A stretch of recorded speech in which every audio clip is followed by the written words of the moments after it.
Muy bien, ya estamos llegando hoy día a la clase número 10 de Sagrada Escritura y entramos hoy, por la ayuda de nuestro Señor, a la cuarta unidad del curso. Ya vamos llegando a la mitad, nos están quedando 3 más. Y hoy día lo que vamos a ver es lo que se ha puesto como título canonicidad, es decir, vamos a ver el canon, la formación del canon bíblico. Justamente vamos a empezar para poder nosotros entender y comprender la formación, cómo se llegó al canon bíblico, y como siempre tenemos que empezar por el principio. Y ese principio implica que antes de que nosotros desarrollemos en sí todo el proceso del tiempo, de la evolución, de los criterios que se tomaron en cuenta para poder realizar o discriminar qué libros iban a estar contenidos en la Sagrada Escritura, es que nosotros tenemos que conocer algunos términos que son esenciales y fundamentales para así ir entendiendo nosotros este proceso y esta composición de literatura sagrada. Canon. ¿Qué es el canon? Bueno, canon es una palabra de origen hebreo que significa caña o vara de medir. Y justamente esta palabra hace referencia a toda aquella medida o regla, ¿cierto?, que se usa dentro de una estructura o de un esquema, cuya finalidad es poder determinar con argumentos las razones para que pueda encajar un elemento sobre otro. También vamos a utilizar, digamos, el término canon cuando nos referimos al derecho canónico que tiene nuestra Iglesia. La segunda concepto o palabra, digamos, que tenemos que entender es canónico. Y canónico es el término que se usa en todo lo que es el estudio bíblico, ya el estudio bíblico de lo canónico, ya de lo sagrado. Y justamente cuando hablamos de lo canónico, nos estamos haciendo referencia al Antiguo Testamento o a la Biblia hebrea, entendiendo que la Biblia hebrea no contiene Nuevo Testamento porque ellos no creen en el Señor Jesucristo como Mesías, ¿ya? Entonces, lo canónico también hace referencia al Nuevo Testamento como al Antiguo Testamento.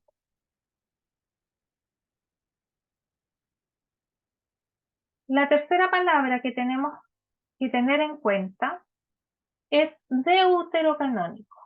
Deuterocanónico es un término que significa el segundo canon.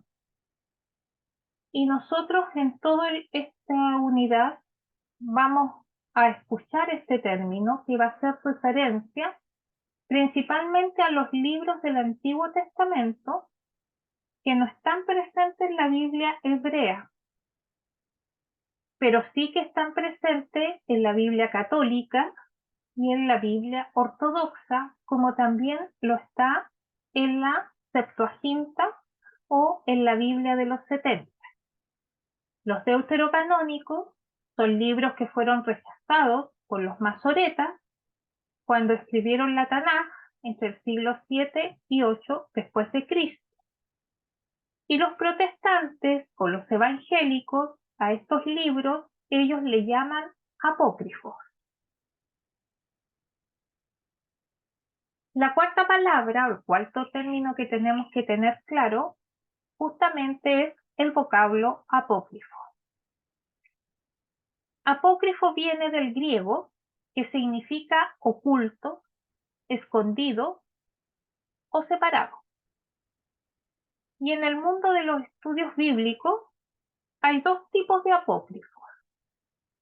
Los apócrifos del Antiguo Testamento, que son principalmente aquellos libros escritos entre el 200 antes de Cristo y el 200 después de Cristo, que están atribuidos a personajes bíblicos que en su momento no fueron aceptados en la Biblia hebrea que compiló el pueblo judío. Estos libros son llamados apócrifos, ¿ya?, por los judíos, por los católicos y ortodoxos, pero los protestantes o evangélicos a estos libros los llaman pseudoepígrafos. Dentro de lo que es el Nuevo Testamento, nosotros también nos vamos a encontrar con libros apócrifos. Y son libros que no entraron a formar parte del canon o del listado que conforma el Nuevo Testamento, porque los cristianos que determinaron la formación del Nuevo Testamento no los consideraron inspirados y por tanto no lo consideraron sagrado.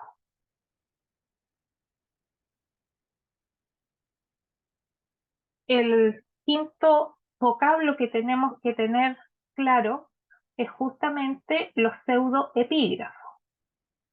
La pseudoepigrafía significa firmar falsamente o atribuir la autoría de algo a otra persona. También podríamos llamarlos libros pseudónimos. Los pseudoepígrafos que encontramos en la Sagrada Escritura también son libros atribuidos a personajes destacados de la historia de Israel o de los primeros cristianos que no tienen mucha autoridad o credibilidad dentro del contenido del libro. Aunque la gran mayoría de estos libros pseudoepígrafos no tienen, digamos, un autor en específico, porque la gran mayoría son anónimos, tanto en la literatura canónica de la Biblia como en los libros apócrifos, nos vamos a encontrar con obras anónimas que están atribuidas a personajes de la Biblia. La pseudoepigrafía fue un recurso común que no solamente afectó los escritos bíblicos, sino a una buena parte de la literatura universal antigua. Uno de los libros pseudoepígrafos es el Evangelio, ¿ya?, o el Protoevangelio de Santiago, que en este libro se encuentra toda la tradición que tiene la Iglesia Católica Romana referente a la vida de nuestra Virgen, es decir, en este pseudoepígrafo aparecen los nombres de los padres de la Virgen María, toda su infancia y toda su juventud. Igualmente, en este libro nos vamos a encontrar con relatos de la infancia del Señor Jesucristo, porque recordemos que justamente la palabra de Dios y el Nuevo Testamento guardan silencio en muchos periodos del desarrollo de la vida, tanto de la Virgen María como del Señor Jesucristo. Y obviamente también vamos a tener algunos evangelios apócrifos. Deuterocanónicos, aquí voy a repasar un poquito los vocablos que hemos visto. Para la Iglesia Católica son libros en los cuales en algún momento se tuvo cierta duda de que fueran incluidos dentro del canon sagrado,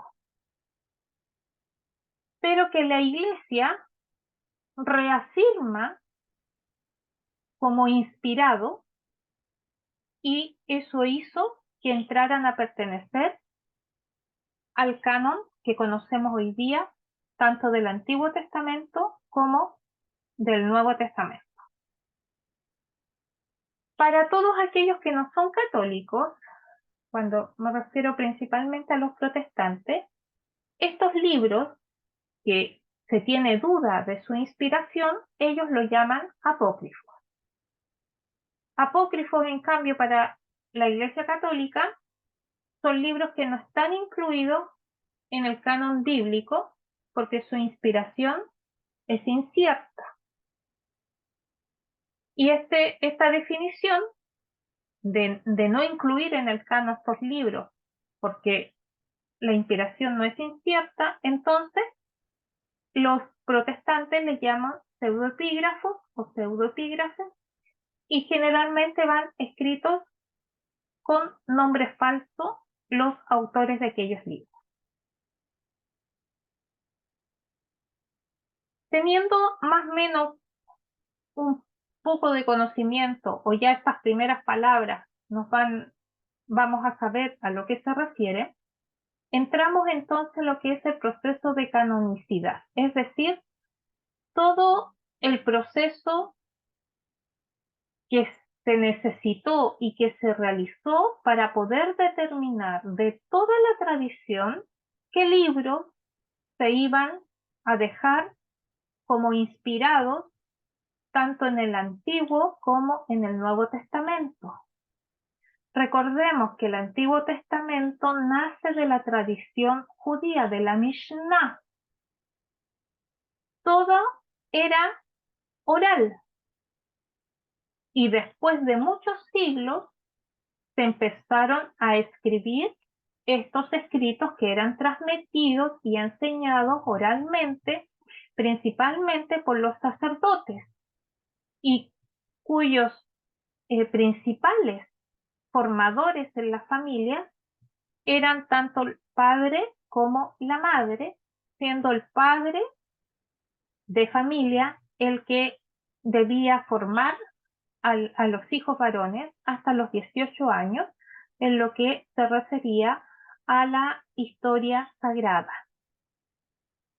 En cuanto al Nuevo Testamento, obviamente el criterio para poder determinar qué libros iban a entrar y cuáles iban a quedar afuera no es igual al criterio que se usó en el Antiguo Testamento, ¿ya? Entonces, este proceso de canonización de ambos testamentos o de ambos pactos son relativamente modernos en relación a la redacción de los libros.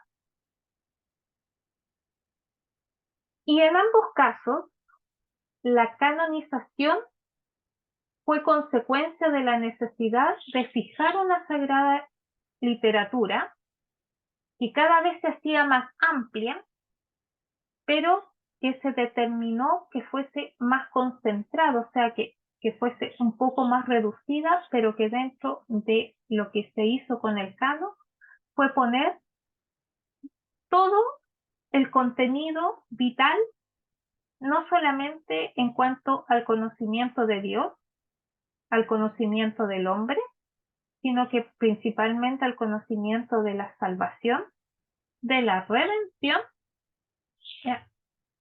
que ofrecía y que ofreció nuestro Dios a contar de el Génesis 3, cuando nuestros primeros padres pecaron y se rebelaron a la voluntad divina. Nosotros podemos hablar de 10 criterios que se utilizaron para determinar qué obras se iban a considerar como sagradas y se iban a incluir y cuáles no se iban a considerar sagradas y obviamente iban a quedar fuera de este canon. El primer criterio nos habla de comunidad. Es decir, que el primer criterio para fijar un libro como sagrado e inspirado por Dios fueron todos aquellos textos que creaban la sensación de grupo, que mantenían la unidad del grupo y que obviamente insistían en que la nación de Israel era el pueblo escogido por Dios. El segundo criterio tiene que ver con la identidad, Es decir, que todos aquellos textos sagrados que hablaran y hiciesen mención dieran la importancia a la tradición, a la historia y a la cultura de Israel, entonces ellos lo consideraban como un posible libro que iba a formar todo el canon sagrado del Antiguo Testamento. Recordemos que el primer canon que se hizo fue del Antiguo Testamento, porque este Antiguo Testamento se hizo antes de la llegada de nuestro Señor Jesucristo, ya en su encarnación, y el Nuevo Testamento viene justamente muy posterior, en el segundo siglo después de Cristo se hace el Nuevo Testamento. Por lo tanto, estos 10 criterios que estoy haciendo mención tienen que ver con la formación del canon del Antiguo Testamento. Entonces, tenemos comunidad y tenemos identidad. El tercer criterio es la antigüedad. En el Antiguo Testamento, todos los escritos que remitían, por ejemplo, la autoría a Moisés, ya a la monarquía y a los profetas, obviamente fueron considerados sagrados. En cambio, en el Nuevo Testamento, los libros dirigidos a las primeras comunidades donde se hiciesen mención a los dichos y hechos del Señor Jesucristo, fue un criterio a considerar para la formación del canon del Nuevo Testamento. El cuarto criterio es la autoridad. Es decir, que en aquellas obras en que ambos testamentos atribuían a personajes destacados y personajes que fuesen referentes para el pueblo. Me explico. Moisés, obviamente, de que él no solamente fue un personaje destacado de la historia de Israel y de la formación de la nación de Israel después de la esclavitud en la cual estuvieron ellos por más de 400 años, sino de que también Moisés fue un referente para el pueblo de Israel, donde no solamente fue un líder religioso, sino que también él actuó como profeta, fue el primer profeta de la nación de Israel. La apología. Fíjense que durante toda la historia de la iglesia, que se conoce no solamente en el Nuevo Testamento, sino ya con un bosquejo y una visión de lo que tenía que ser la iglesia y que se da en el Antiguo Testamento, es que tanto en el Antiguo como en el Nuevo Testamento se ha tenido que defender la fe y las enseñanzas que tanto la nación de Israel como la iglesia de Jesucristo ha recibido de parte de Dios. Por lo tanto, esa defensa tenía que estar basada no solamente en hechos teológicos, sino que también en razonamientos filosóficos, en la moral, filosofía moral, ¿ya? Y que tenía que hacer frente a otras creencias, a tradiciones o interpretaciones erradas. Y pese a que nosotros hoy día tenemos ya una iglesia formada con todos sus estamentos, su magisterio establecido, aún así nosotros tenemos que seguir siendo apología para poder defender la fe de nuestro Señor ante tantas diversidades de ideologías que se levantan hoy día bajo el nombre de iglesia o se levantan bajo el nombre de corrientes como el gnosticismo, el budismo, etcétera, y que dicen ser la verdad y son las que iluminan, digamos, a la humanidad. También tenemos que considerar la liturgia, es decir, que todos los textos usados en la liturgia y las celebraciones como los salmos, los himnos y los cánticos fueron entonces también un criterio a considerarlo que estuviesen dentro de los libros sagrados. Otro criterio fue la recepción, es decir, todo el patrimonio del judaísmo y de los primeros cristianos se consideró como vital y fundamental para que fuesen incluidos en ambos testamentos. Uno de los criterios vitales e importantes justamente es la inspiración de los libros sagrados. ¿Eso qué quiere decir? De que los autores no escribían por voluntad propia, por sentimiento propio, sino que ellos escribieron estos libros sagrados de acuerdo a lo que Dios mismo, ¿ya?, de manera directa, les iba indicando lo que tenían que poner sobre los temas que obviamente trata cada libro sagrado que conforma la escritura. Por lo tanto, los autores de los libros que componen esta gran biblioteca que nosotros conocemos como Biblia, solo son intermediarios, mediadores, copistas o agiógrafos. Agiógrafos significa que son biógrafos, que cuentan la biografía, la vida de personajes. También se consideró como criterio la utilidad, es decir, que la enseñanza que estaba contenida en esos libros tenía que tener un carácter pedagógico, instructivo y enriquecedor, para así todos aquellos que fuesen leyendo esos libros fuesen creciendo en la fe que profesan en este Dios único y verdadero.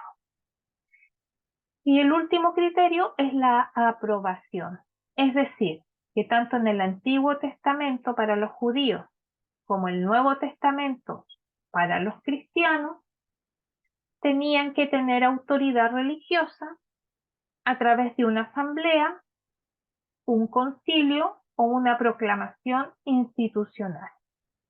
¿Ya? Entonces se reunían, los judíos se reunieron en un concilio, ya en una asamblea, en el cual determinaron los libros que se iban a incluir como sagrados y hicieron una proclamación oficial en los cuales salieron los 39 libros que tiene el Antiguo Testamento, más los 7 libros considerados como deuterocanónicos, es decir, que son de un segundo orden de inspiración. Y en el caso del Nuevo Testamento, bueno, obviamente también a través de un concilio se van a proclamar los libros que van a formar el canon sagrado del Nuevo Testamento.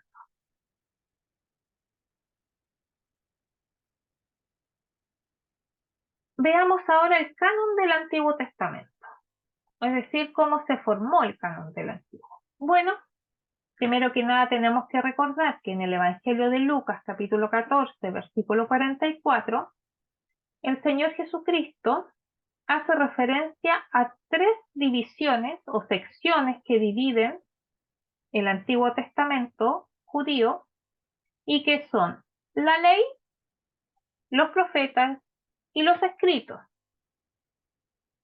Recordando que la ley, que también los judíos la llaman Torá, está conformado por los 5 primeros libros que son Génesis, Éxodo, Levítico, Número y Deuteronomio. Los profetas, tenemos profetas mayores y menores, o profetas anteriores y posteriores, ¿ya? Y los escritos, ahí entran todos los libros poéticos, que son Salmos, Proverbios, Job, entran los libros conocidos también como los rollos dentro del judaísmo, que entran Cantares, Lamentaciones, Esther, Eclesiastés, etc., más los libros históricos como Esdras de Nehemías, Crónica, Reyes, ¿ya? Daniel.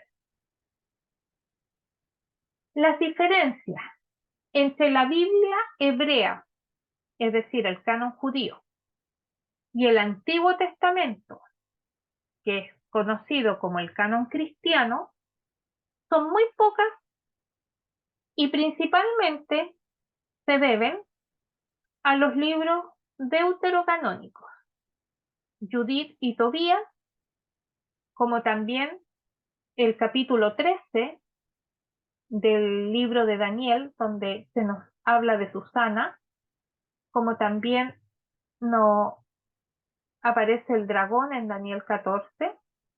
Tenemos el libro de sabiduría y eclesiástico, el libro de Baruch y la carta de Jeremías, y así como algunas ampliaciones griegas de los libros de Daniel y de Esther, y obviamente la literatura histórica de dos libros que son primero y segundo de Macabeos.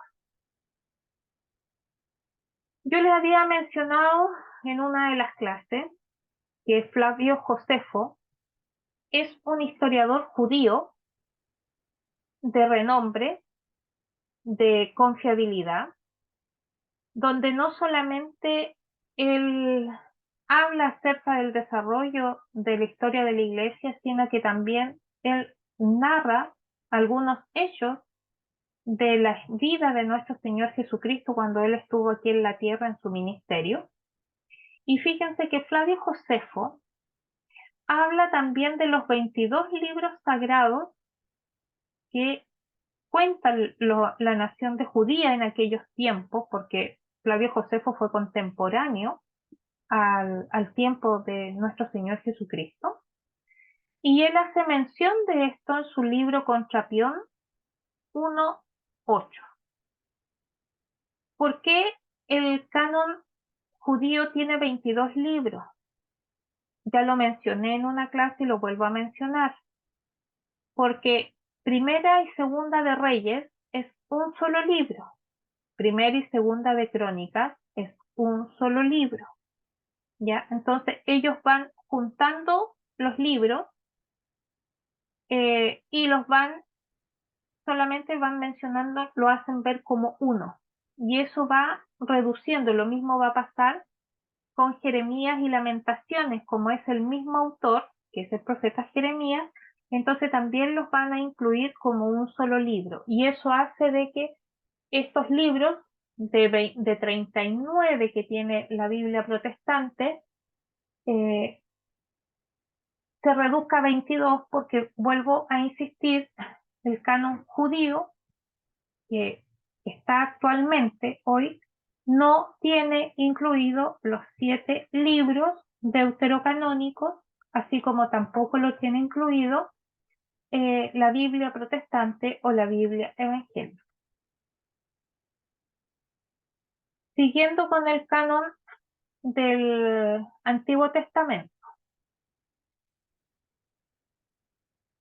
La Biblia judía está basada en lo que se denomina el canon palestinense, es decir, que es un canon que está formado por 39 libros, cuya lista se fijó, según los historiadores, los rabinos y los estudiosos, en los tiempos de Esdras y en los tiempos de Nehemías, es decir, estamos hablando aproximadamente en el año 445 a.C.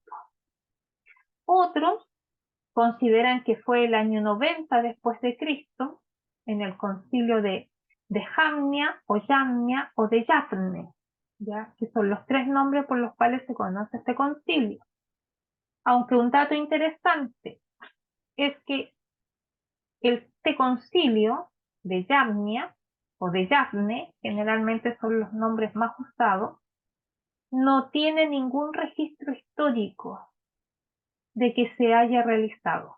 Flavio Josefo no menciona la existencia de este concilio en el año 90, después de la destrucción de Jerusalén, ni tampoco lo hacen mención Eusebio de Cesarea, que es el primer historiador de la iglesia cristiano convertido a la fe de Jesucristo. ¿Ya? Existe otro canon que también tiene diferencias en cuanto al contenido de los libros sagrados y que se llama el canon alejandrino. Este canon alejandrino fue usado por los judíos que vivían en la diáspora, es decir, que vivían fuera de Palestina. Esto fue en el periodo de los griegos, ya del imperio griego, y este Antiguo Testamento del canon alejandrino se conoce como la traducción griega de los 70 o la Septuaginta. Este canon tiene los 7 libros considerados deuterocanónicos, o sea, aparte de esos 39 que tiene el canon palestinense, se le suman 7 libros más y forman un total de 46 libros sagrados en el Antiguo Testamento. Y justamente fue este canon alejandrino el canon que usaron las primeras comunidades cristianas, es decir, en los tiempos del Señor Jesucristo, cuando se leían en las sinagogas el texto sagrado, lo que se leía era justamente este canon alejandrino. Y también, ya cuando nace la iglesia, también comienza entonces a leerse el canon alejandrino, y con este canon muchos de los judíos se convirtieron a Jesucristo y lo reconocieron como Mesías. Entonces hago un resumen. El canon palestinense tiene 39 libros en el Antiguo Testamento, y que estos 39 libros son los que hoy día acepta la nación de Israel y su pueblo judío. Y como les decía, este canon algunas veces aparece en 2 libros, ya como uno. El canon alejandrino tiene 46 libros, fue aceptado por las primeras comunidades cristianas, y hoy quien transmite este canon alejandrino y quien vela por este canon es la Iglesia Católica Apostólica Romana. Y el canon palestinense hoy día también lo comparte la Iglesia Protestante. En este proceso de la formación del canon o canonización ya de la Biblia hebrea, porque recordemos de que el Antiguo Testamento fue escrito en hebreo, ya, y nace para el pueblo hebreo o el pueblo de Israel, influyó también en la aparición, en la traducción de la primera Biblia. Recordemos que solamente existía en hebreo, pero debido a la dispersión de los judíos por todo el imperio griego, hubo un grupo de fieles judíos que, al no poder contar con los textos sagrados en hebreo, entonces solicitan a Ptolomeo que les pueda otorgar una traducción al griego, porque ya tampoco hablaban el idioma hebreo, entonces no les servía tampoco tener una Biblia hebrea, sino que le tradujeran al griego el texto sagrado. Es así como entonces en Alejandría es traducida el canon hebreo al canon griego. Y es allí entonces donde nace la Biblia conocida como de los 70 o la Septuaginta. Y justamente este es un canon mucho más amplio que el palestinense, donde utiliza libros también originales escritos en griego y literatura considerada apócrifa tanto por los judíos como también por los protestantes. Y el resultado de este proceso, que nos va a llegar a nosotros ya en las ediciones actuales de la Biblia. Entonces, este proceso de canonización, vuelvo a repetir, del Antiguo Testamento, para los judíos o los hebreos, solamente para ellos la Biblia está conformada por 39 libros.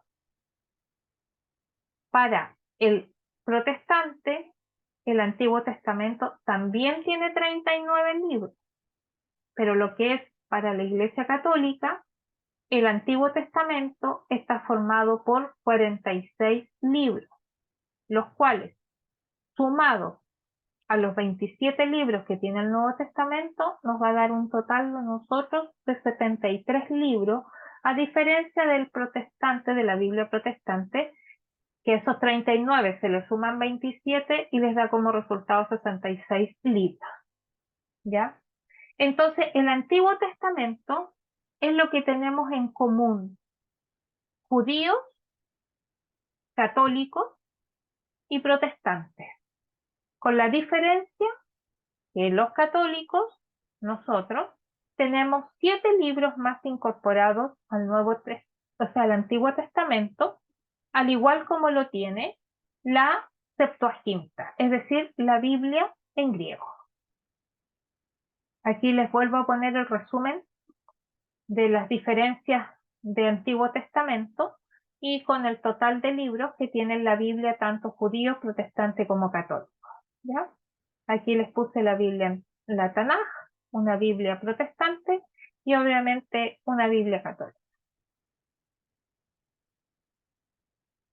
Pasamos entonces ahora a ver el canon del Nuevo Testamento.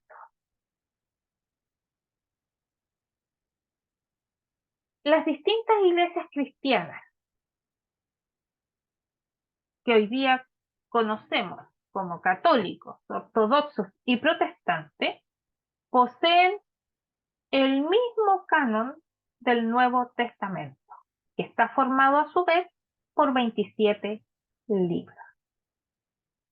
Hay algunas iglesias ortodoxas muy puntuales, como los de Etiopía, por ejemplo, que al Nuevo Testamento ellos le añaden 8 libros más. Pero en general, ya lo que es la Iglesia Católica, la Iglesia Ortodoxa y la Iglesia Protestante, comparte el mismo canon del Nuevo Testamento. Ahora, ¿cuáles fueron los criterios que se utilizó para poder determinar qué libros iban a conformar el Nuevo Testamento? Primero que nada, que los textos sagrados que conformen o que iban a conformar el Nuevo Testamento tenían que ser cristológicos.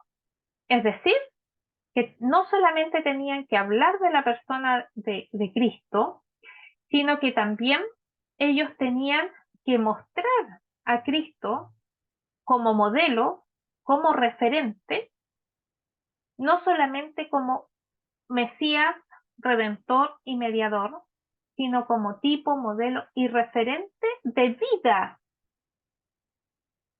de esta iglesia que nace en Pentecostés y que va a ser una iglesia universal. Otro criterio es justamente el criterio trinitario, es decir, que tiene que tener dentro de estos libros la doctrina del Espíritu Santo y justamente con ello el desarrollo de la teología de la Trinidad o la Santísima Trinidad. El tercer criterio tiene que ver y tenía que tener de eclesiología, es decir, de iglesia, concepto de iglesia, donde no solamente tiene que haber una comunidad, sino que tiene que desarrollarse y convertirse en universal. El cuarto criterio es tenía que tener patrística, es decir, los libros que usaron los primeros padres y la presencia de la tradición de las primeras comunidades cristianas también tenían que estar presentes dentro de los escritos de aquellos libros que iban a formar el Nuevo Testamento.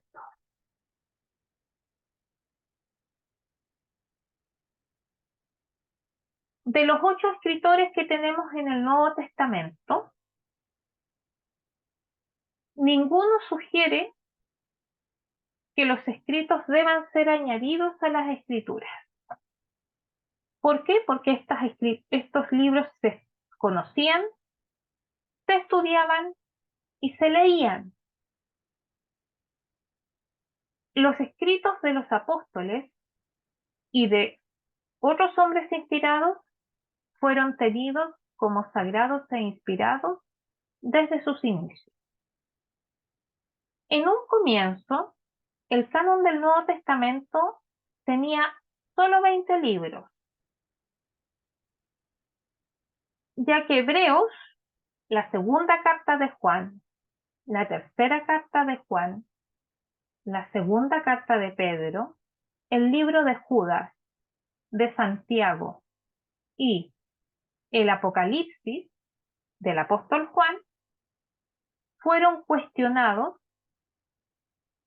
en primera instancia de que fuesen incluidos en este primer canon. Y las principales objeciones que se tuvieron es que, por ejemplo, Hebreos no menciona su autor, pero el contenido que tiene el libro de los Hebreos justamente cumple con los criterios que yo les mencioné anteriormente: cristológico, trinitario, eclesiología y también patrística. Entonces, ¿cómo determinaron que sí tenía que quedar dentro del canon y no dejarlo fuera?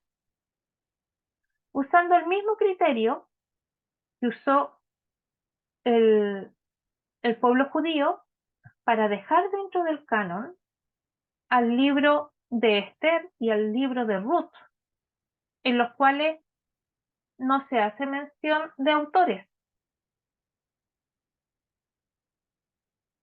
pero el contenido de ambos libros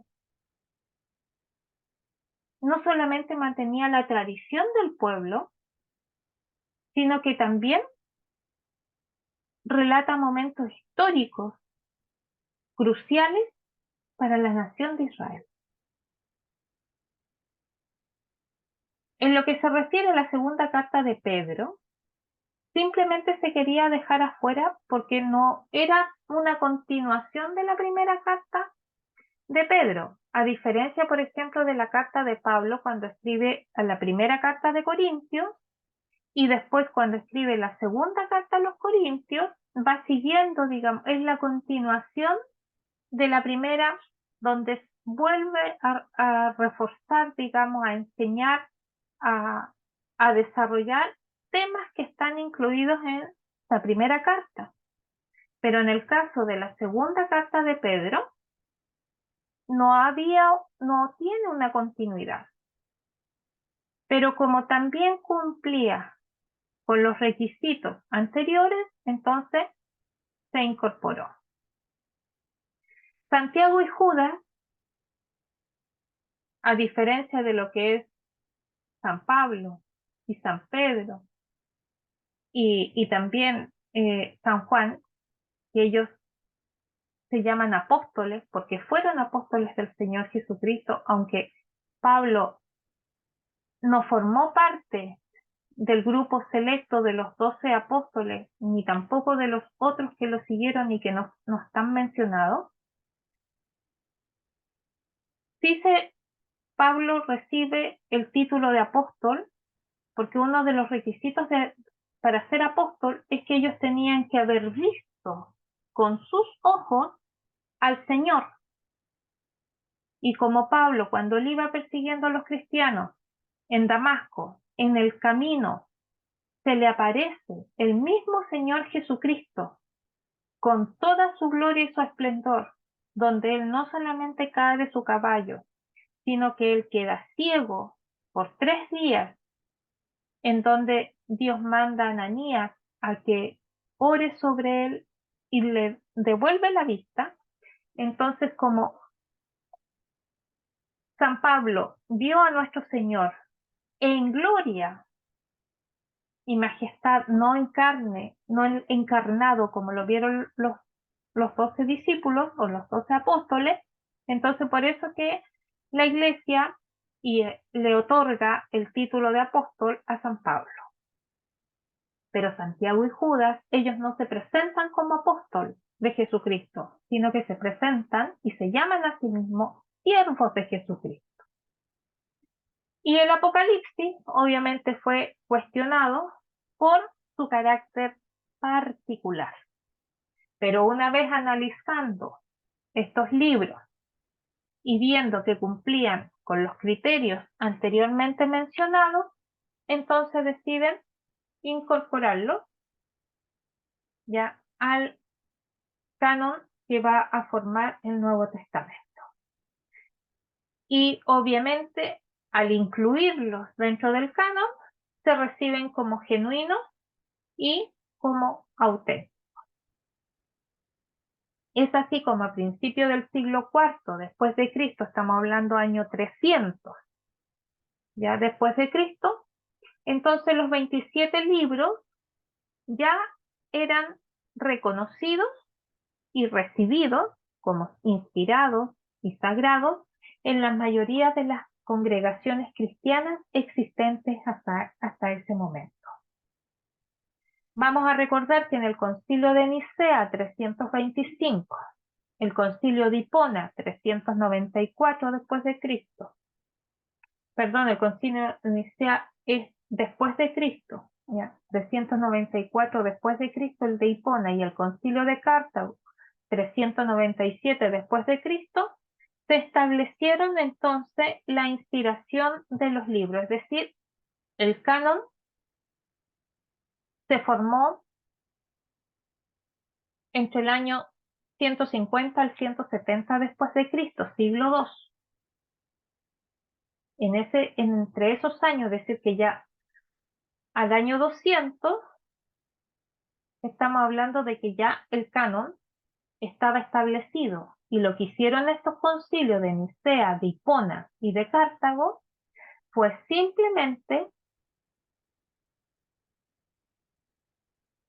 darle el valor y el reconocimiento que existieron ya que antes de que la iglesia tuviese sus concilios, porque recordemos que entre el año 150 al año 170 estamos hablando del periodo de la iglesia perseguida, de esa iglesia que vivía en catacumbas, de esa iglesia que fue despojada de sus edificios, ya de todos sus enseres religiosos y sagrados, en los cuales se perseguía a los cristianos, y ellos tuvieron que esconderse, arrancar y vivir en catacumbas. En ese tiempo de catacumba y de persecución, la iglesia ya tenía definido de manera oral el canon del Nuevo Testamento. Lo que va a hacer el Concilio de Nicea es que va a reafirmar ese canon, pero ya con un documento escrito, porque recordemos que el año 313, con el decreto de Milán, este decreto de Milán dice de que se le va a devolver a la iglesia cristiana todo lo que se le fue quitado. Entonces, desde el año 313 hasta el año aproximadamente 387, es el periodo en el cual el Imperio Romano le va a devolver los edificios, todos los enseres y utensilios sagrados que se usaban en el culto cristiano, las propiedades y más encima todo el dinero que le fue quitado a las iglesias o a las comunidades durante la persecución, se le reestablece. Entonces ya en el año 387 después de Cristo, todas las iglesias ya no solamente tienen una libertad religiosa, porque ya no son perseguidos, ahora el mismo Imperio Romano después va a sacar otro edicto en el cual va a decir de que todo el imperio tenía que convertirse al cristianismo y por lo tanto va a reafirmar la fe de Jesucristo, ¿ya? Eso no significa de que en estos años se está desarrollando el canon ya estaba desarrollado. Lo que hacen estos concilios, vuelvo a recalcar, simplemente es reafirmar lo que la iglesia perseguida ya había determinado como texto sagrado del Nuevo Testamento. Y hago harto hincapié en esto, porque justamente estas son una de las tantas cosas que los hermanos evangélicos o los hermanos separados ya tratan con, con, los, con nosotros los católicos cuando se enfrentan, digamos, a ciertos debates. Algo que también es súper importante conocer es lo que se conoce como el canon Muratori. También es conocido como canon muratorio o fragmento muratorio. Este es el registro más antiguo que se tiene de un canon bíblico. Se estima que tiene una fecha entre el 170 al 200 después de Cristo. Y en este canon se menciona a un escrito que se llama Al Pastor de Hermas y que este texto fue redactado entre el año 140 al 155 después de Cristo por Hermas. Y Hermas fue hermano de el obispo Pío, que después cuando en el siglo IX a todos los obispos que se sentaron en Roma, ya o que gobernaron desde Roma, se les va a cambiar el nombre de obispo y van a pasar a tener el nombre de papa. Entonces, la lista de este canon muratorio, muratori o fragmento muratorio figuran los nombres de los libros que se consideraron como admisibles y este canon está escrito en latín. ¿Por qué se llama canon muratorio? Porque justamente fue descubierto por Ludovico Antonio Muratori en una biblioteca ambrosiana de Milán, Italia, y fue publicada por él mismo el año 1740. Entonces, como él descubrió esto en una biblioteca, entonces por eso que se le da el nombre de muratorio o muratorio. No hay una unidad en cuanto a los autores o autor en particular del canon del siglo II. Algunos eruditos dicen que dentro de sus autores puede estar Clemente de Alejandría, Melitón de Sardes, también obispo, o Polícrates de Éfeso. Pero la gran mayoría de los eruditos, de los estudiosos, apuntan a San Hipólito, quien también escribió numerosas obras en griego y vivió en Roma durante la época en que se redactó este canon original del Nuevo Testamento. Ahí hay una fotografía de lo que es el fragmento, por eso se llama fragmento porque no está, digamos, completo a todo, sino de que por los años que tiene, el tiempo y el estado de conservación, está en estas condiciones en Italia. Este canon del Muratori, solo nombra o menciona al Nuevo Testamento.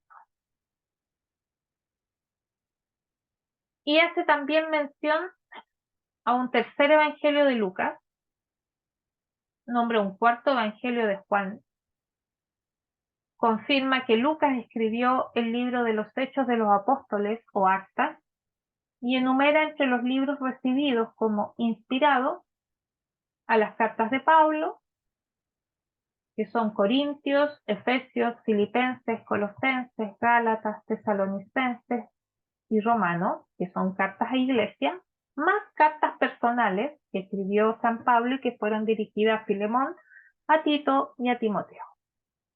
Igualmente cita a Judas y a la segunda carta de Juan, ya que la primera carta de Juan es mencionada junto con el Evangelio de Juan.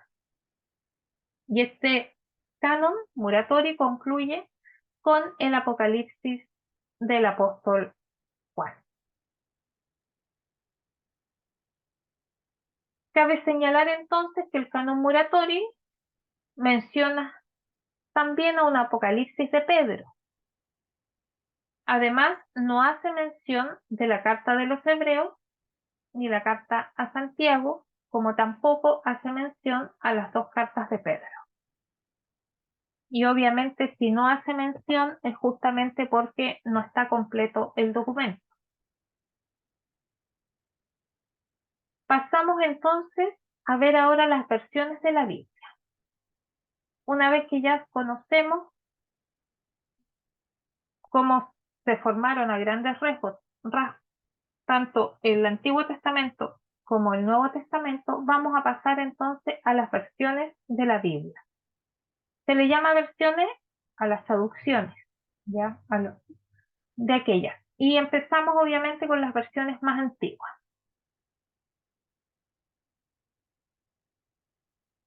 Aquí, dentro de las más antiguas, obviamente tenemos que empezar con la versión al griego, ¿ya? Como también versiones al arameo. Hay algunos textos, no todos, porque recordemos de que una traducción completa, una versión completa del Antiguo Testamento, solamente está en griego. En arameo no existe el Antiguo Testamento completo al arameo. Existe el libro. Por ejemplo, libro de Isaías, por poner un ejemplo, libro de Lamentación, ya está en arameo. Tenemos algunos versículos, frases o capítulos que también están traducidas al siriaco, al copto, al etiópico, al armenio y al latín. Estas versiones no solamente cambian el idioma, es decir, que acercan la escritura sagrada a una lengua vernácula, a una lengua específica, ¿ya? Sino que también ponen en evidencia diferencias textuales, como también discrepancias literarias, que nos van a ayudar a descubrir la historia de la redacción del texto bíblico. Todas estas variantes entre textos y otros nos van a servir para poder nosotros conocer o descubrir las palabras originarias y las fuentes de la Biblia.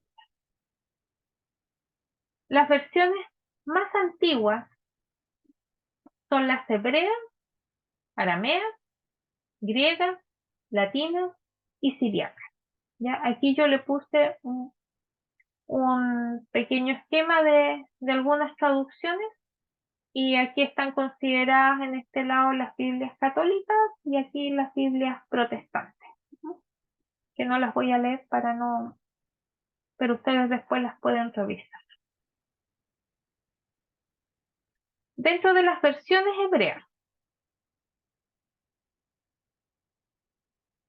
aunque nosotros sabemos que el hebreo es la lengua de la Biblia, o sea, el original del Antiguo Testamento, tristemente no se han conservado en la plenitud versiones antiguas.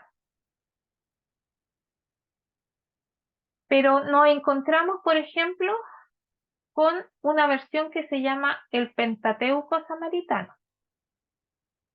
Pentateuco, solamente los 5 primeros libros de la Biblia, ¿ya? Y este Pentateuco samaritano nace, tenemos que recordar, retrocediendo un poquito a lo que es el contexto histórico del Antiguo Testamento, cuando se divide el reino de Israel en reinos del norte y reinos del sur, como Jerusalén, que es la ciudad principal donde estaba el templo de Salomón, queda en el reino del sur, y los israelitas que quedaron en el reino del norte, que estaban conformados por 10 tribus, no podían ellos ir a adorar entonces al Señor al templo.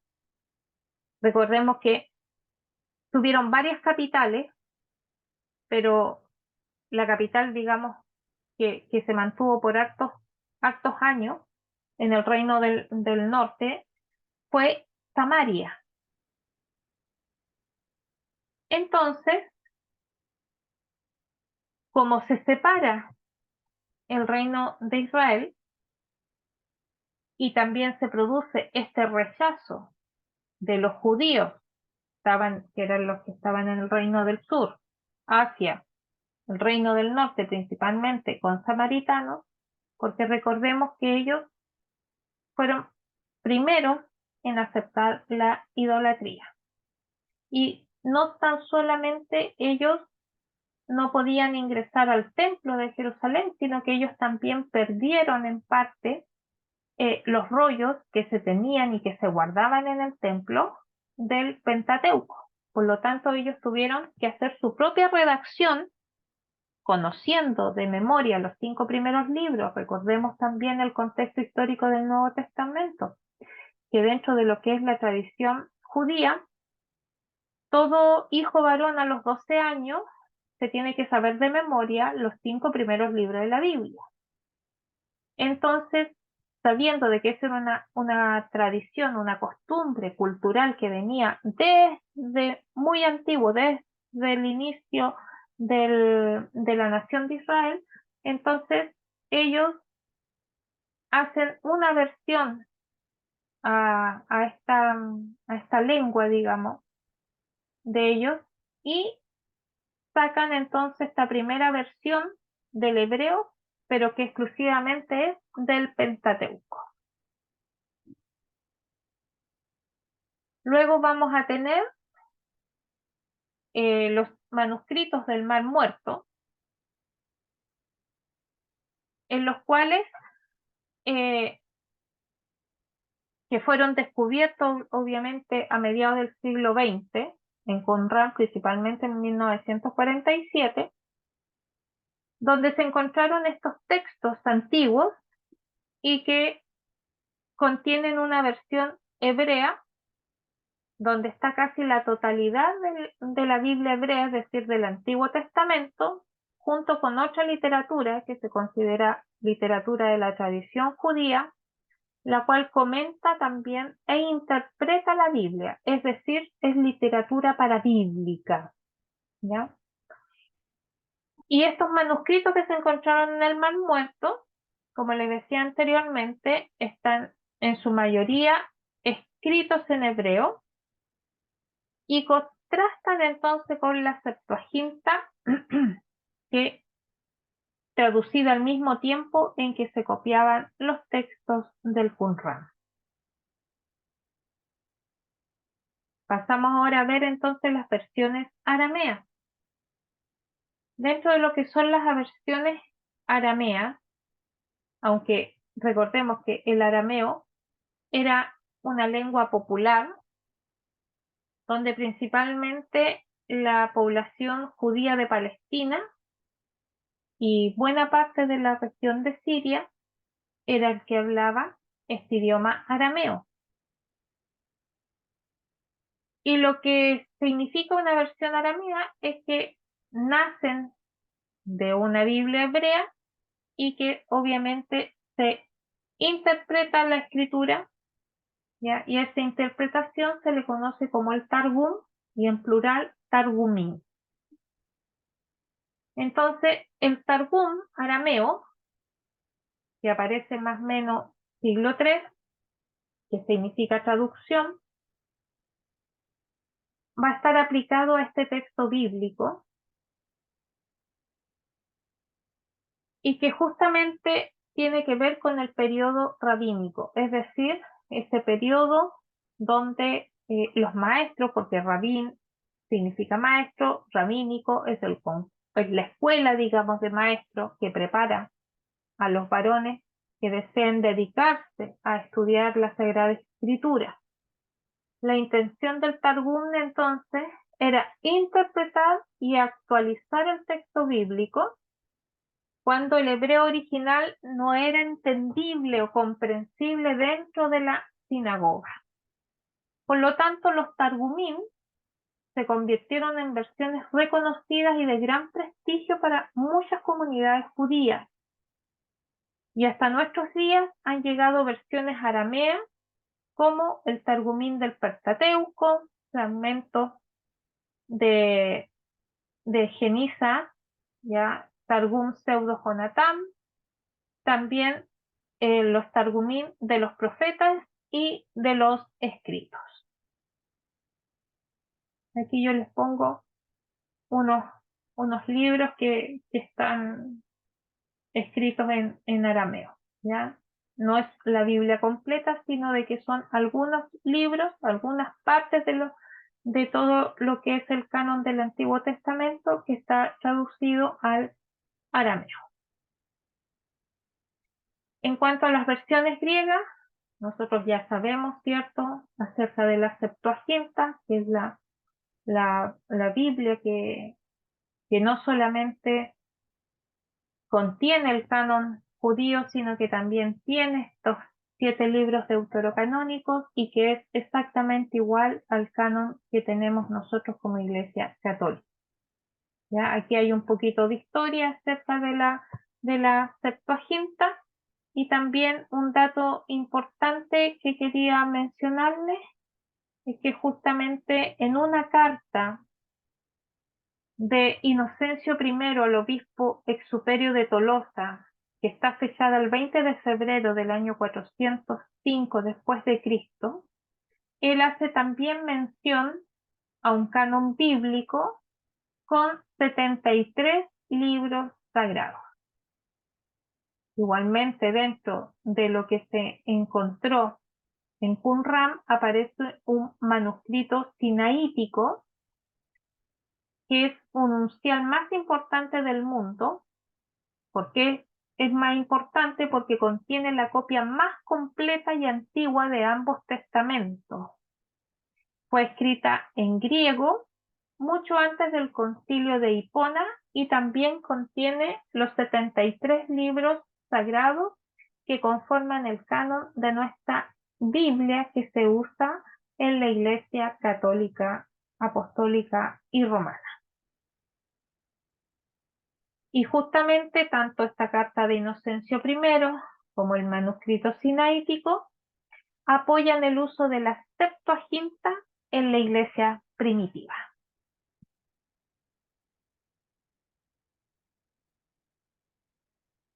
Tenemos ahora entonces las versiones siríacas, recordando que el siríaco es una evolución del arameo oriental, que también fue usado este idioma para traducir el Antiguo Testamento por los cristianos de las comunidades principalmente del Mediterráneo, ya más cercanos al Mediterráneo. Tenemos la versión denominada Diatesarón y que fue redactada como el año 170 después de Cristo. Esta presenta los 4 evangelios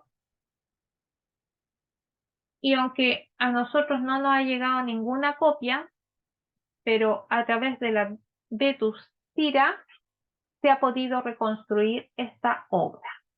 ¿Qué es la Vetus Sira? Ya la Vetus Sira es un documento que contiene el Antiguo y Nuevo Testamento traducidos al siriaco. Y es a partir de esta versión que se realizaron traducciones posteriores al árabe, al etíope y al armenio. Otra versión siríaca es conocida como la Peshitta, que esta es la unión de dos traducciones, una del Antiguo Testamento y otra del Nuevo Testamento al siríaco. La fuente para traducir el Antiguo Testamento fue el texto hebreo, lo cual convierte a la Peshitta en una obra de contraste con la Septuaginta a la hora de determinar el idioma original de las escrituras. El texto de la Peshitta fue considerado el oficial de la Biblia en el siglo V, o sea, en los años 400, en el momento en que se fundieron en una única obra como la versión siríaca que contiene Antiguo y Nuevo Testamento. Versiones latinas. Nosotros la más conocida de las versiones latinas es la Vulgata, pero antes de la Vulgata estaba la Vetus Latina, que es la Biblia latina o el latín más antigua, ¿ya? Y posterior a esta obviamente fue la Biblia Vulgata, y que se trata entonces la Vetus Latina de la primera traducción de la Biblia al idioma latín. Recordemos que el Imperio Romano tenía como lengua oficial el latín, aunque tenía una lengua popular para el comercio y para muchos de los pueblos que fueron dominados, y que fue el griego koiné. Entonces, la Vetus Latina se tradujo desde la versión griega de la Septuaginta y de los textos griegos del Nuevo Testamento. Aquí participaron varios traductores, ya de manera individual y sin un orden estructurado. Algunos padres de la Iglesia lo utilizaron de manera puntual, pero habían otras comunidades ya que solamente usaban frases de esta traducción. Y la Vetus Latina principalmente era una traducción académica, ¿ya? Tenía un latín erudito y clásico. Por lo tanto, tampoco era una versión que fuese común, digamos, a los fieles. Principalmente era para los monasterios en esos tiempos, para eh, las escuelas, porque recordemos de que también habían escuelas de formación donde tenían entonces esta erudición y estas también enseñanzas académicas en cuanto a la formación. Vamos a pasar, seguimos entonces con las versiones latinas, donde pasamos a la Vulgata, muy conocida para nosotros. Sabemos que la Vulgata, ¿cierto?, es la versión de la Biblia atribuida a San Jerónimo, que fue en el siglo IV después de Cristo, o sea, entre el 500 al 599. Es la traducción al latín de la Biblia hebrea con los deuterocanónicos que aparecen en la Biblia griega, más todos los libros del Nuevo Testamento escritos en griego. ¿Por qué se denominó Vulgata? Porque vulgo, el vocablo vulgo, es popular. Así como la anterior Biblia al latín era solamente para los eruditos, para los estudiosos, los académicos, los que estaban formándose, la Biblia Vulgata, justamente el propósito era de que pudiese ser leída por cualquier persona. Y fue el Papa Dámaso I quien le encarga a San Jerónimo, bueno, en ese tiempo era obispo, ¿ya? Recordemos que después del siglo IX, recién estos obispos que se sentaron en el sillón de Roma pasan a ser papas. Entonces, en el tiempo de San Jerónimo era obispo Dámaso I, pero para nosotros a finales del siglo IX y al siglo X pasa entonces a llamarse Papa Dámaso I. y es el que le encarga esa traducción de una Biblia popular y termina San Jerónimo la traducción a finales del siglo IV, o sea, el año 382. Y de esta versión latina de la Vulgata es que salieron y salen hasta el día de hoy una infinidad de traducciones a través de los siglos y se convirtió en el texto oficial de la Iglesia hasta el Concilio Vaticano II. ¿Ya? Ahí tenemos Sanctum Jesu Christi Evangelium Secundum Johannem, ¿ya? Según Juan. Es el Santo Evangelio de Jesucristo. Y ahí entonces están los primeros versículos que dice: in principio era verbum, et verbum eran apud Deus, et Deus erat verbum, o eran in principio apud Deus. Ya en el principio era el verbo era Dios y el verbo en el principio era con Dios y el verbo era Dios. ¿Ya? Van a aparecer versiones coptas. El copto se desarrolló a partir del siglo II después de Cristo, gracias a traducciones que los primeros cristianos hicieron de la Biblia. Ya el copto principalmente era lo que se hablaba en Egipto, ¿no? En el Egipto antiguo. Y aquí aparecen en la biblioteca de Nag Hammadi una colección de códices descubiertos en el pueblo egipcio del mismo nombre en el año 1945 y que contiene versiones en copto de la literatura canónica de la Biblia, así como también textos apócrifos y gnósticos como el Evangelio de Tomás, el Evangelio de Felipe y otros evangelios de los egipcios, e incluye también el Evangelio de María entre muchos apócrifos. ¿Ya? Aquí hay una colección de literatura que fue traducida al copto. En cuanto a las versiones modernas, de las versiones del Antiguo Testamento, y gracias al éxito de los códices son todos los manuscritos completos que se encontraron del Nuevo y el Antiguo Testamento, principalmente en Qumran, ¿ya? Y que justamente son textos que parten del siglo IX y siglo X, ¿ya? Y también algunos de la Edad Media, que vienen de la traducción hebrea. Nos vamos a encontrar con la Biblia de Soncino, que es la primera Biblia hebrea completa editada en Italia y que fue una edición preparada y anotada o desarrollada por el rabino italiano Salomón Israel ben Soncino. Tenemos la Biblia rabínica de Bomber en el año 1517, también de Italia. Daniel van Bomber editó la versión de la Biblia hebrea con anotaciones de Rashi, Ibn Ezra y David Kimni, y esta será entonces la base de todas las grandes traducciones del Antiguo Testamento. Tenemos la Biblia Políglota Complutense, año 1514, que fue patrocinada por el cardenal Cisnero de Alcalá, donde un destacado grupo de judíos expertos y también cristianos prepararon esta edición de 6 volúmenes de la Políglota Complutense, que tiene traducción del texto hebreo, del texto griego, principalmente de la Septuaginta, del latín Vulgata y del Pentateuco en la versión aramea del Targum de Onkelos.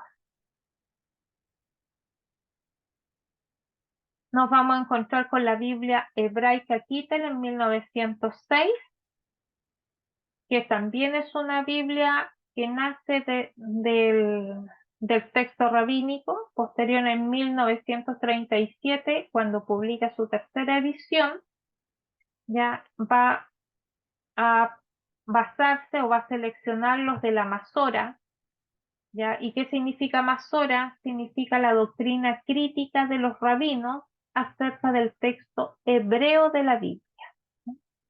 Es decir, que no solamente va a traducir y va a incluir los libros sagrados, sino que también va a seleccionar de la Masor y de otros aparatos críticos también las doctrinas relacionadas con las enseñanzas de la Biblia de acuerdo al pueblo judío. La Biblia hebraica, Stuttgartensia de 1977, que contiene las bases de la Biblia hebrea anterior, de Kittel, ¿ya? Más una nueva Masora a cargo de un rabino Weil, y que va a tener también la inclusión de varios manuscritos que fueron encontrados en el Mar Muerto. En la actualidad esta Biblia es usada para el estudio y la investigación del Antiguo Testamento. Va a aparecer la Biblia hebraica quinta, en el cual este es una nueva traducción, esta nueva versión del texto hebreo. Se conoce ¿por qué? Porque es ya la sucesora de la Biblia hebraica Stuttgartensia, más va a tener como base el Códice de Leningrado. ¿Qué es el Códice de Leningrado? Es el manuscrito completo más antiguo de la Biblia hebrea que data del siglo XI después de Cristo. ¿Ya? Entonces, pues, se va a basar, esta última Biblia en hebreo, se va a basar del anterior más el Códice de Leningrado para entonces traducir o formar una nueva versión en el idioma hebreo. Siguiendo con las versiones del Antiguo Testamento, vamos a tener entonces algunas que van a ser traducidas de los papiros que se encontraron y de los códices que también han ido apareciendo en las distintas descubrimientos arqueológicos, y principalmente van a estar basadas en casi 1000 manuscritos, ¿ya?, de distintos idiomas, incluyendo el Textus Receptus y las ediciones críticas modernas del Nuevo Testamento. ¿Cuáles serían ellas? La Vulgata Latina del año 1456, que es una edición que hacen de la Vulgata de San Jerónimo y que fue la primera obra que se imprimió por Gutenberg, recordemos, en ese año. Aparece nuevamente la Biblia Políglota Complutense, ya los otros volúmenes, y que presenta el texto del Nuevo Testamento a partir de la versión griega con el texto de la Vulgata. Tenemos el Nuevo Testamento de Erasmo, en 1516, Erasmo de Rotterdam, ya publicó entonces el texto griego del Nuevo Testamento y la versión de la Vulgata. Su intención era adelantarse a la Biblia Políglota Complutense, pero tristemente no lo pudo lograr. Dentro de las versiones del Nuevo Testamento que se basan en el Textus Receptus, conocido con el nombre de texto recibido, que es el texto griego del Nuevo Testamento que fue editado por Erasmo de Rotterdam y publicado en 1519, que reúne gran parte de los manuscritos del Nuevo Testamento, nos vamos a encontrar con el Nuevo Testamento de Sienne, que aparece en el año 1551.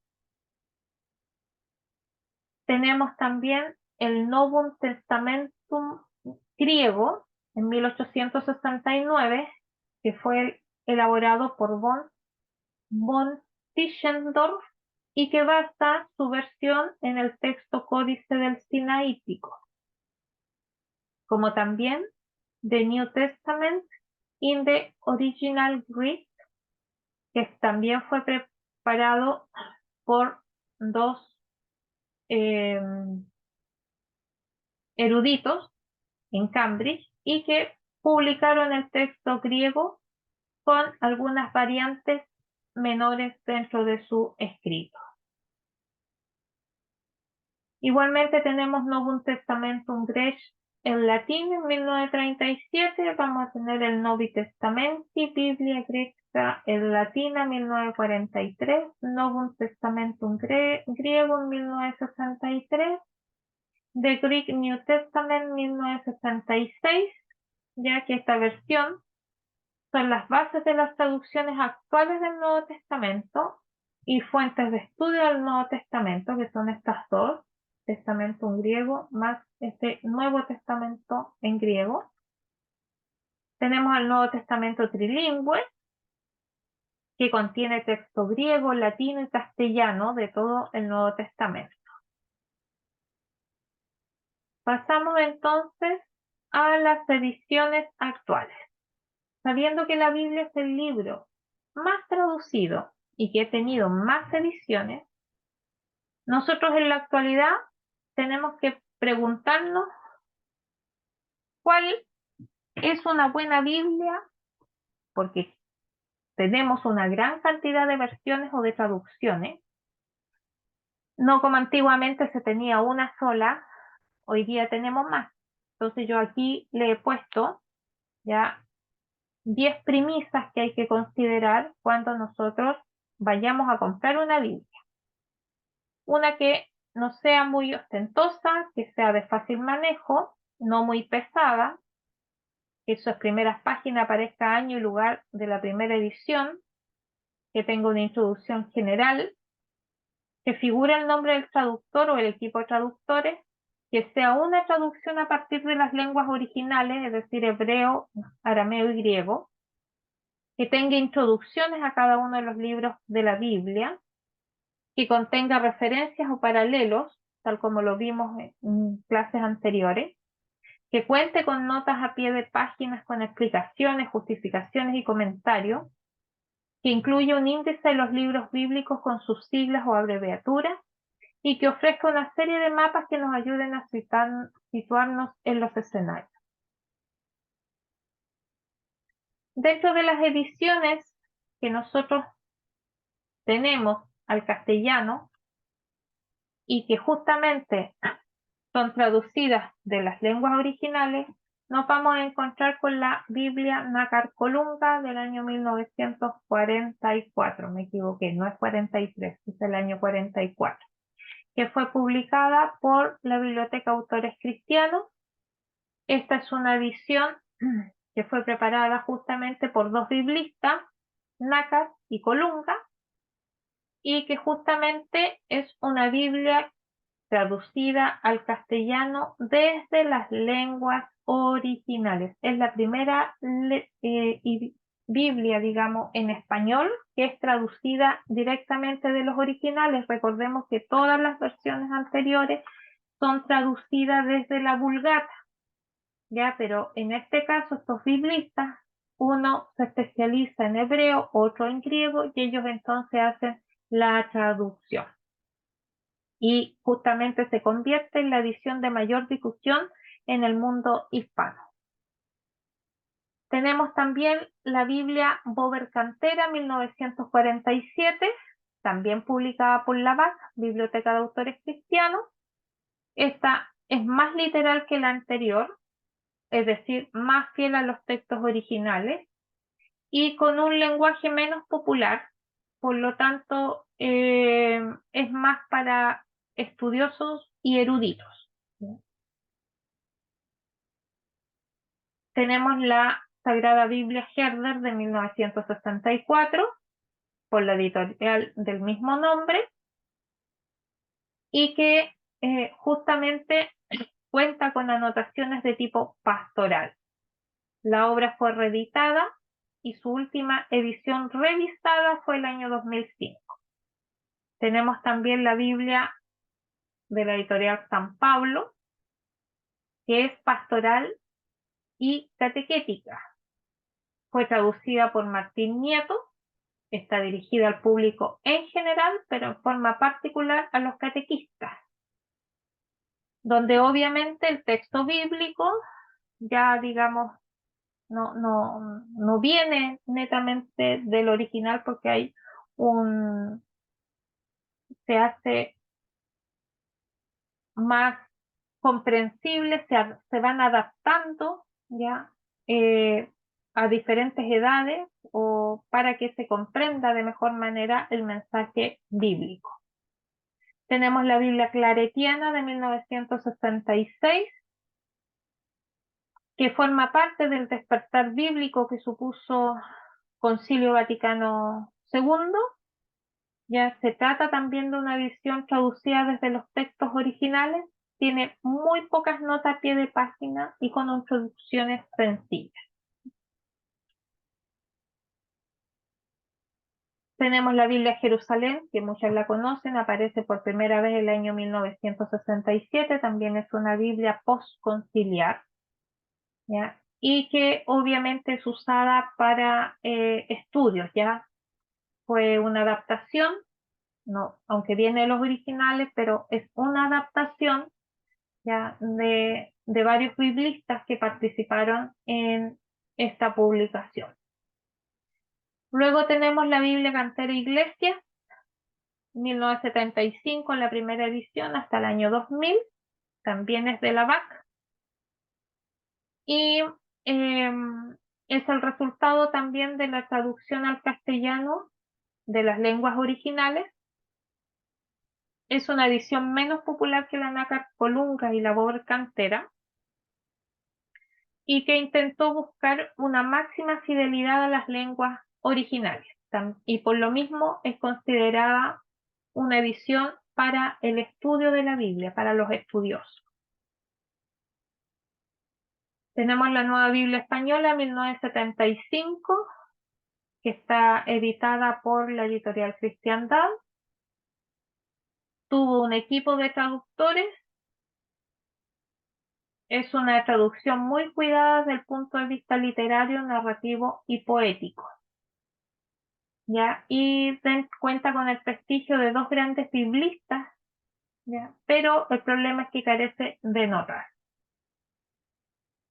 Tenemos también la Biblia Traducción Interconfesional de 1978, que es una edición que se hizo por biblistas católicos y protestantes desde los textos originales, incluyendo los libros griegos del Antiguo Testamento, y el resultado fue la Biblia Traducción Interconfesional editada por las Sociedades Bíblicas Unidas, es decir, por una editorial protestante.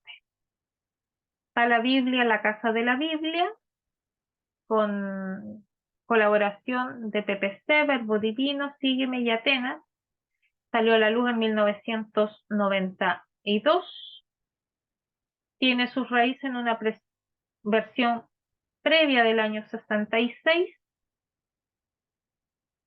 y lo interesante es que se incorporaron los avances de la investigación bíblica y la aplicación a nuevas aportaciones de la lingüística en relación a la traducción de los textos originales. Tenemos la Biblia del Peregrino, que aparece en 1993, ya con editoriales EGA, Mensajero y Verbo Divino, son las que sacaron a la luz esta Biblia. Contó con traducciones de Alonso Schockel, que adapta la versión del Antiguo Testamento de la Biblia, de la Nueva Biblia Española, y que el resultado fue una edición, dice, con garantía de quien fue un magnífico poeta y a la vez uno de los grandes biblistas del siglo XX. Posteriormente fue adaptada, dice, en dos ediciones, una española y otra latinoamericana, y que se conoce con el nombre de la Biblia de nuestro pueblo. La Biblia cultural es una obra que está llena de introducciones, explicaciones, mapas, imágenes que ayudan a situar el texto en sus escenarios. Y también tiene un tipo de diccionario que permite al lector hacerse con un conocimiento básico, ¿no? es más que nada una Biblia enciclopédica. Tenemos la Biblia didáctica de 1998. Esta Biblia sale por la editorial PPC y S&M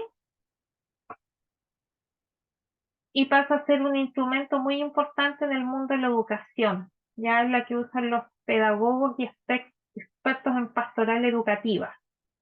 Y en el año 2012 se adaptó a la versión latinoamericana y aparece entonces la Biblia didáctica de América. También en el año 1998 sale la Biblia laica. Esta Biblia se empezó a publicar en volúmenes independientes.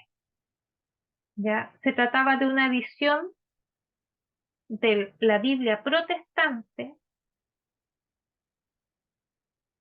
y en la cual se introdujeron prólogos, por ejemplo, de novelistas y que hicieron también algunos comentarios, algunos libros como de Génesis, Gala, que le hizo un prólogo al Cantar de los Castares. Ya el novelista también aparece dando un prólogo conocido, José Manuel de la Prada, es el que comenta el libro de Génesis. Ya este fue como un experimento que fue un fracaso editorial.